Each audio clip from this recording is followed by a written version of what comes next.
USCHO.com.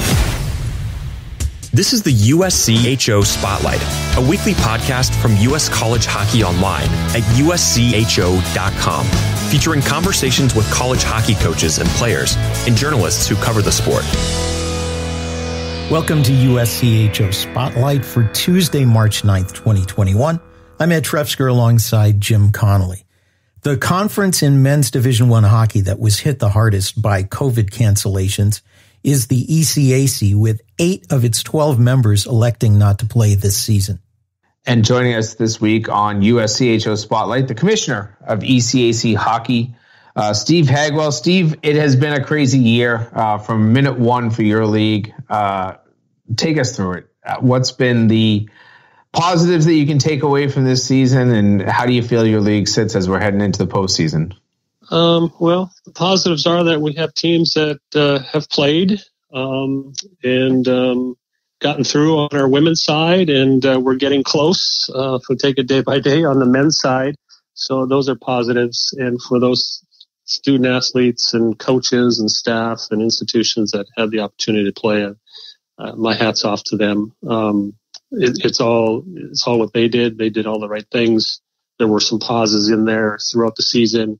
Every day there was a period of time, and it probably still exists, where, just take it one day at a time. You wake up each morning and it was something different, and the next day would bring something else. So my hat's off to to everyone with the 4 institutions on our men's and women's side that got it done.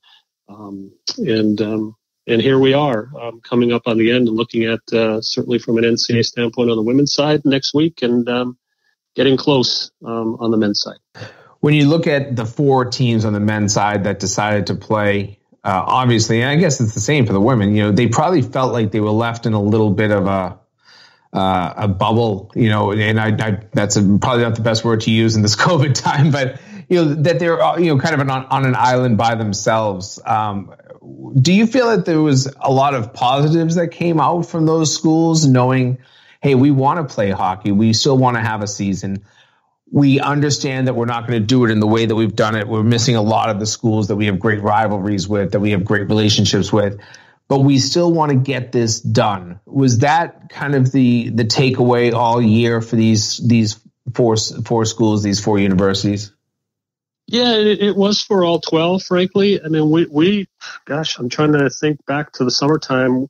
We were on weekly calls, men's coaches, women's coaches, administrators across the league, on a weekly basis on Zoom calls, which have become a norm now. And everybody wanted to play, and all of them. And they were doing what they could on their respective campuses to play. And unfortunately, when we got to the fall, late in fall, and decisions were made, it was out of their hands. And those 8 schools that made the announcement that they were not going to play, I felt badly for all of them, because, again, all of the people I deal with on a regular basis wanted to play. But the 4 schools that were then there, if you will, we talked about a schedule and what that would look like, and building in weeks where, given the pandemic, that we might need to pause, and so build in some open weekends. And so they were great, and they all wanted to play.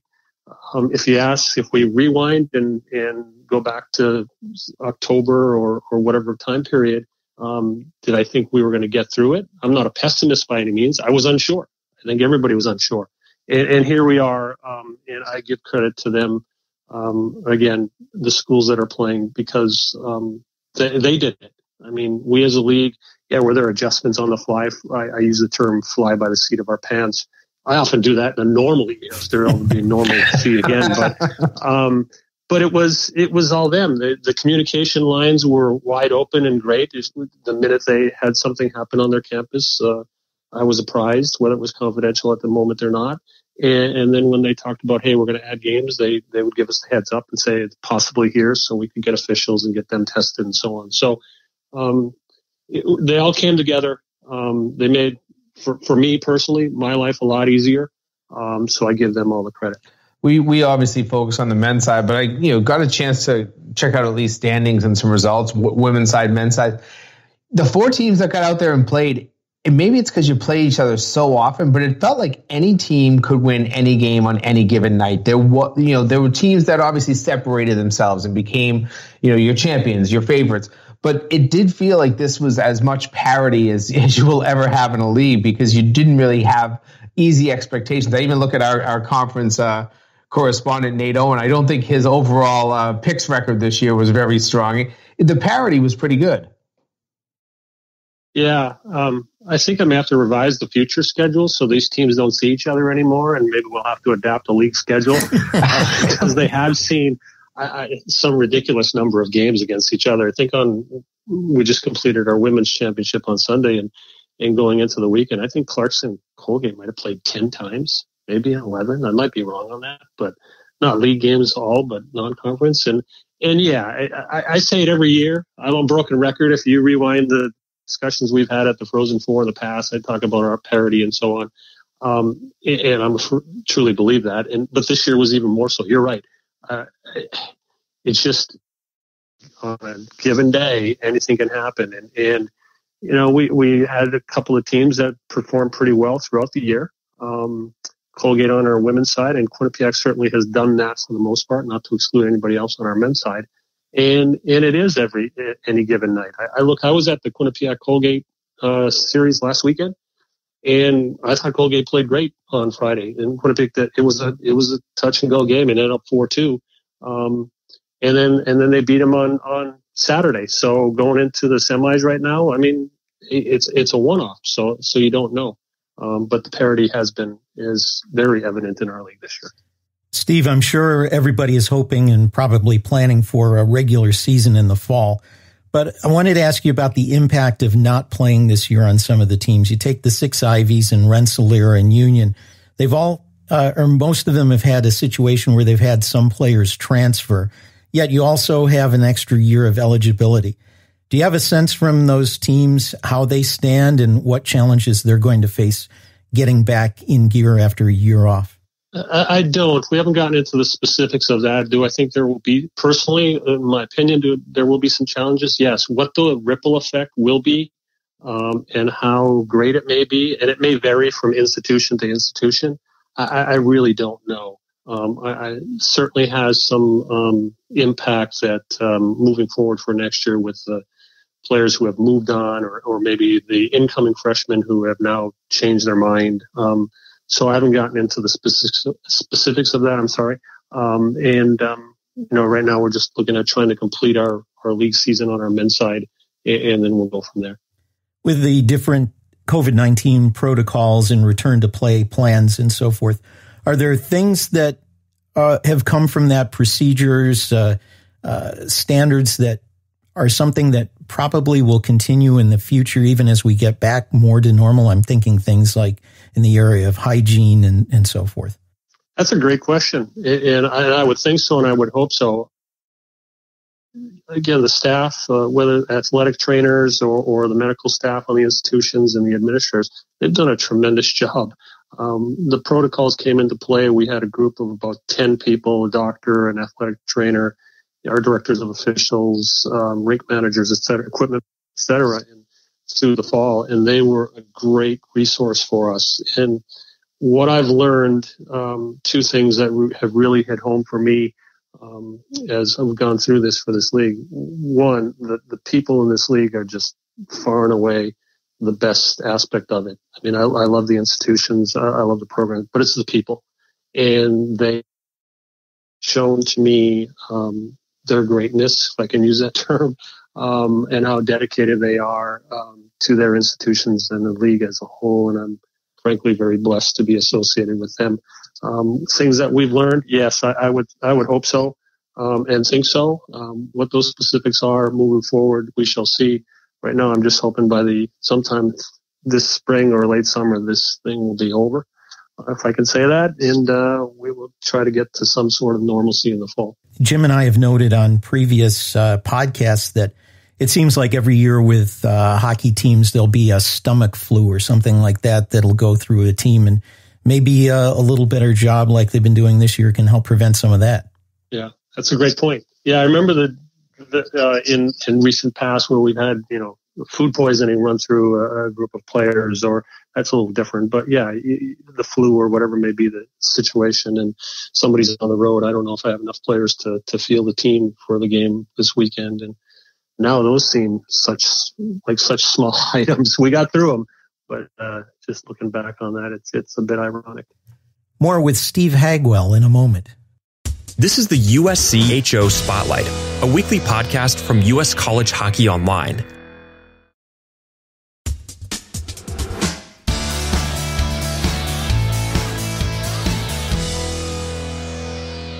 This is USCHO Spotlight. Our guest is ECAC Commissioner Steve Hagwell.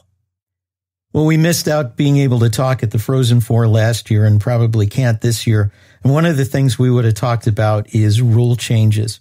And I was probably pretty much in your camp, kind of old school on rules and so forth. But now as we look back on the rule changes, the new procedure for 3-on-3 and the shootout, how do you feel that has worked, and what are your thoughts now that you've seen it implemented? I remain a non-fan of the shootout, frankly. We've had a number of them throughout the season, and if I'm a dinosaur, so be it. I think the foundation of the game is 5-on-5, and I like 5-on-5. Has it gone fairly well 3-on-3? Yeah, I don't think we've had any hiccups. I've had some private discussions on the topic within our league, and again, personally, and as a commissioner, our league, representing our league, our position was we didn't want to go with 3-on-3. Everybody else did, so that's where we are. And for right, wrong, or indifferent, I'm not a fan, but it's gone off without a hitch, so I guess that's positive.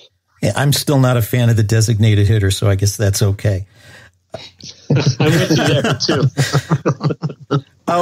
Wanted to ask you about kind of a bigger landscape question. And again, I know a lot of focus has had to be on just getting through this season, but we're left in a situation where we're needing to find room for teams and leagues, and even room for new teams. We may have 3, or if fundraising goes well and league affiliations don't happen, maybe as many as 5 independent teams playing next season. And the Eastern Conferences are pretty full. You've got 12. The other 2 have 11. What needs to be done as far as league structures, or maybe adding leagues to have room to continue to grow the sport? What needs to be done? I mean, yeah, it's a tough question. We want more and more teams to add, but if they don't have a place to go and no one's going to take them in from a conference standpoint, I mean, I'd be sitting on the other side as an institution going, what's the point? Can they come together in the short term and play as a league, and then kind of maybe take an institution here or there and add to fill numbers? From our standpoint, from a league standpoint, I mean, 12 just is a very workable, it's a great number from our standpoint. So that's difficult from our standpoint. Geography is going to play a role in it, and what institutions we're talking about, and if they can come together. It's great discussions. I don't know at the end of the day if you can force the issue. We want to expand. Everybody wants that to happen. How we get there, I'm not sure at this point in time, but we certainly want to do it, and we want to help the institutions moving forward. I think in any year we'd be talking about the faults of maybe the pairwise rankings at this time of year, and why this team isn't high enough in the pairwise, why this team is lower, lower than they should be, whatever it may be. I don't think people are ever going to talk badly about the pairwise, or at least for a couple of years. I think people will be happy to have some sort of structure. But here we are, almost Selection Sunday, and we're at a point that you guys have obviously a front runner in Quinnipiac. But if they win the conference championship, do you feel that there's a case to be made for Clarkson? I know a lot of people have them on their bubble, but then people are saying, boy, that would be 2 out of 4 teams in a league that only put 4 teams out there. Fairness versus just what your desire is. What do you feel is the situation as we head towards Selection Sunday with your teams? I may not be very objective. I do believe that Clarkson deserves to be in the field of 16. If we're talking a smaller number, then maybe somebody can make the argument to go otherwise. But I do think that they they deserve to be in the field of 16. And again, our teams have beat each other up for the most part, and so have other teams in other leagues. But yeah, I certainly am not envious of the committee being in the position they are. The pairwise, I think it's great. But what it has done over the years is it makes it automatic. Some people may argue with, hey, we need to tweak it because Team X didn't get in or Team Y didn't get in and so on. But that, it cuts both ways. But it's made it pretty much, hey, these are the teams and everybody has accepted this. Now without it, it brings it back to the old days, right? The smoke-filled rooms and lobbying for teams. But specific to Clarkson, yes. Again, I'm not objective. It's the league I represent. I do think that they should be in a field of 16, and I would be surprised if they're not. Well, I think, and Ed and I have been saying it since I think about December or January, people will appreciate the pairwise more and more this year. Steve Hagwell, we always appreciate your time. I know we'll hopefully run into you in Pittsburgh. I don't think we'll be able to have too many guests on our show out there, but we appreciate every minute you always give us. So thank you for your time this week, and good luck getting through the ECAC tournament on the men's side. And obviously, best of luck to all your teams in the national tournament. Gentlemen, thank you very much. I always enjoy it and look forward to it in the future. That's ECAC Hockey Commissioner Steve Hagwell. Jim, I'm always happy to talk with Steve because he's very direct in his responses. But even more so, the thing that I really appreciate about Steve is his thoughtfulness and kind of his strategic thinking about his league and about the sport. Yeah, I totally agree with you there. He's definitely an intellectual person. He approaches his job with that, and he really does, really embrace the strategy portion of what he does. And even, I think that this has been, you and I were talking after the year, this has felt like maybe a kind of a tactical year, just trying to get things done week by week. It's, it's one of those things where you just kind of have to attack it tactically. But I still think there's been some strategy in the way that he's approached it. I mean, listen, I talked to him back in June when all of the teams seemed were canceling. I said, there's no way you can play a season. He said, I'm still planning on getting it done. And he had plans in place, way back then on approaches that this league could take. And by the end of the day, they got a season played with 4 teams on the women's side, 4 teams on the men's side. They've got a women's championship done. They're about to get a men's championship done. Hats off to him for everything that he's done this season. And those 4 teams, Quinnipiac, Clarkson, Colgate, St. Lawrence, all have done a terrific job, not only in being flexible on scheduling, but as they've been able to, picking up non-conference games on the fly. Yeah, I think that was a big part of the early part of the season, right? You had an open weekend and you saw teams that were supposed to play and there were cancellations, especially among the, upstate Atlantic hockey teams, for the upstate New York teams, and they found a way. Quinnipiac, I look at them, they were able to pull teams from everywhere. They got Bowling Green on their schedule. They, had LIU come up to them. I mean, they found ways to just find teams that were in their area, get them, hopefully that they were COVID ready in terms of protocols and meeting everything. And because of that, they were able to put together a pretty full slate of games. This season, everybody's just trying to get through the season, so I appreciated Steve's thoughts on finding room for more teams and growing the sport, and even how the impact of COVID may affect things going forward. I'm sure when the season's done and folks are in the sunshine of May and June, some of these things will become more on the forefront, but these are really important topics and definitely big things, not only for the NCAA D1 committee, but for all the commissioners to really work hard and cooperatively on. I think the cooperative part is the most important. And I think that you have to, as a league, you have to certainly represent your league first in the league's interest. And you look at, where I see Steve Hagwell with a 12-team conference. That's a perfect number. There's, membership is not looking to drop out that we know of. So I don't see him being part of the solution, but I think that his approach and his strategic thinking should be part of the overall solution, because he does, like we mentioned, kind of think very analytically. And there are going to be a lot of homeless teams potentially at the end of this season. And now that we find that, funding is continuing for Alaskan programs, you could have 2 teams up in Alaska, an entire country away. And it's not even an exaggeration when I say that. It's easier for, teams to get to Europe sometimes than it is to get to Alaska. So I think of, all of the commissioners needing to work together. But, if we don't have some sort of strategy in place on how you're going to get some teams that have no leagues into leagues, then we're going to end up with dropping programs. Whether teams can fund them or not, they will be dropping. There's no way to viably stay independent for decades at a time in this current landscape. It's just not possible. And I have a lot of sympathy for the situation that the Ivy League coaches, Rensselaer and Union, find themselves in.